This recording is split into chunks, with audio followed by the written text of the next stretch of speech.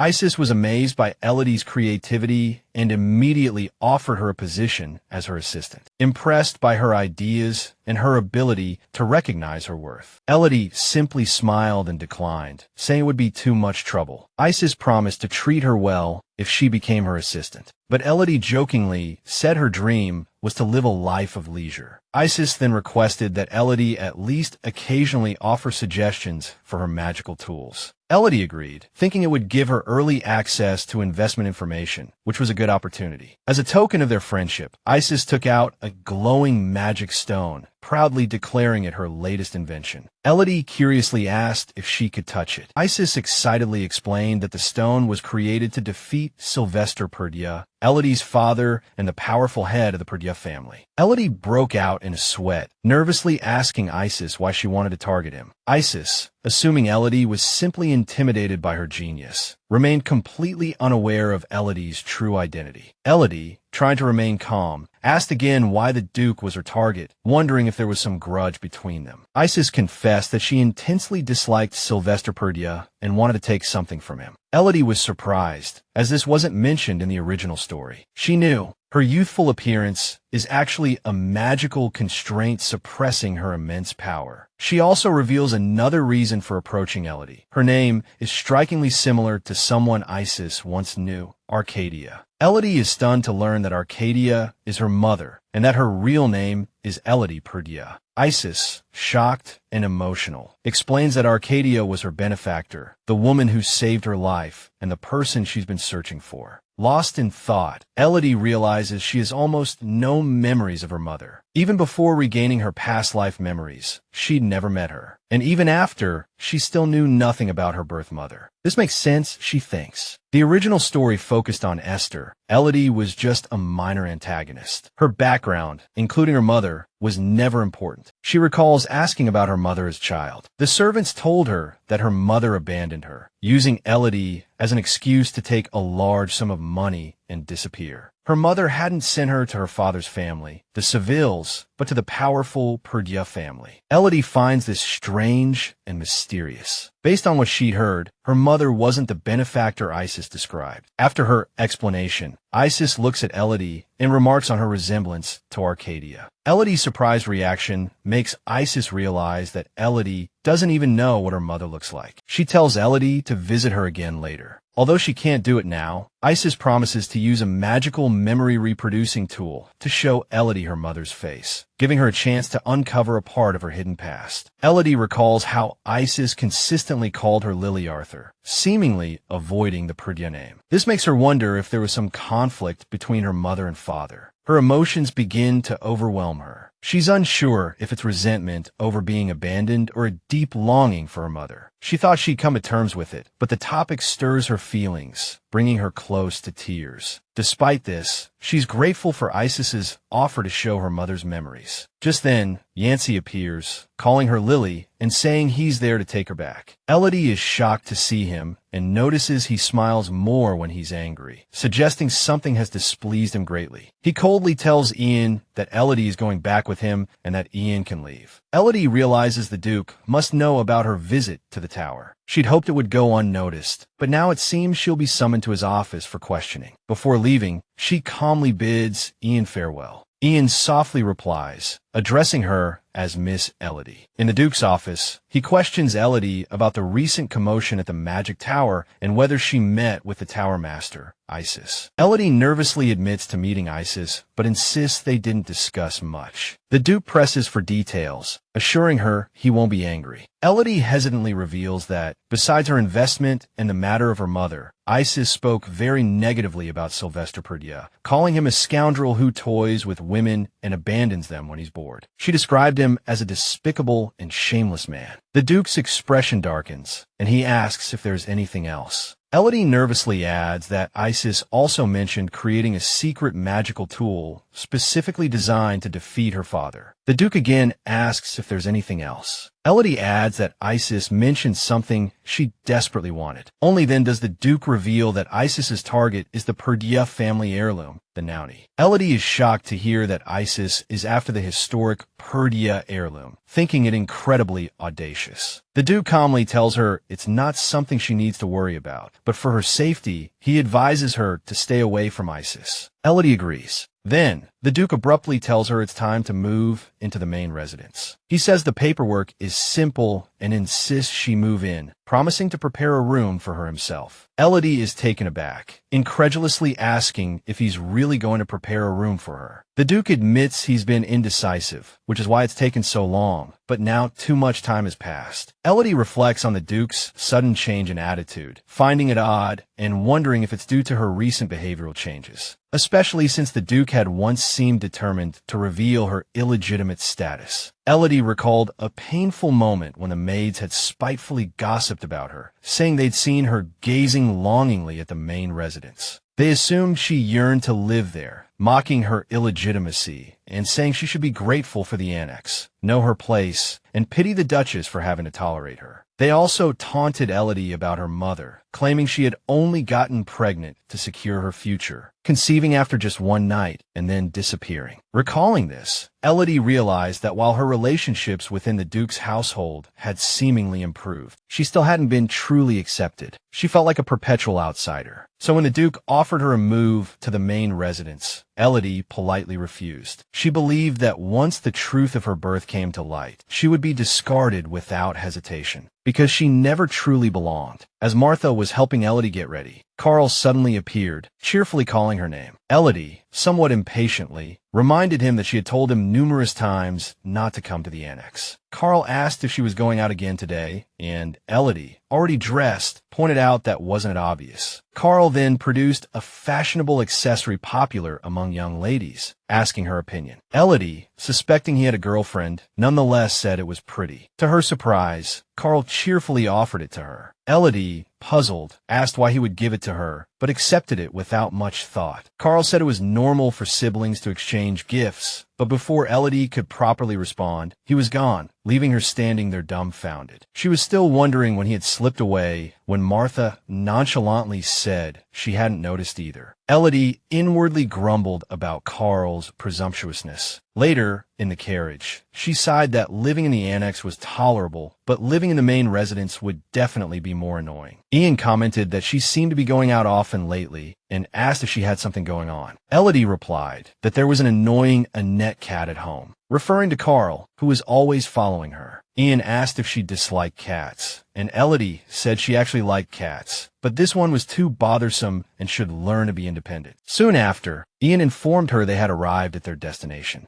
Elodie stepped out of the carriage and asked Ian where they were, reminding him that she wanted a quiet place to be alone. She was surprised by the spaciousness of the place, and even more surprised to learn it was the mercenary headquarters. She worried about being disturbed, but Ian assured her that no one would dare disobey his orders. Elodie accepted, telling him to take care of everything. Ian warned her that it might be a bit messy, but Elodie didn't mind, as she was just looking around. Ian offered to prepare anything she needed, and she thanked him. As Elodie followed Ian, a mercenary named Mark approached, failing to notice her, and started teasing Ian. He said it must be hard for Ian to guard such a troublesome woman, teasing her about the rumor of her hair-pulling incident at the banquet, calling her the bane of Ferdia. Elodie was surprised that Mark hadn't seen her and listened quietly. Ian suddenly turned serious and ordered Mark to shut up. Mark was confused until he finally noticed Elodie standing behind Ian. Startled by her beauty, he awkwardly asked if she was Ian's girlfriend.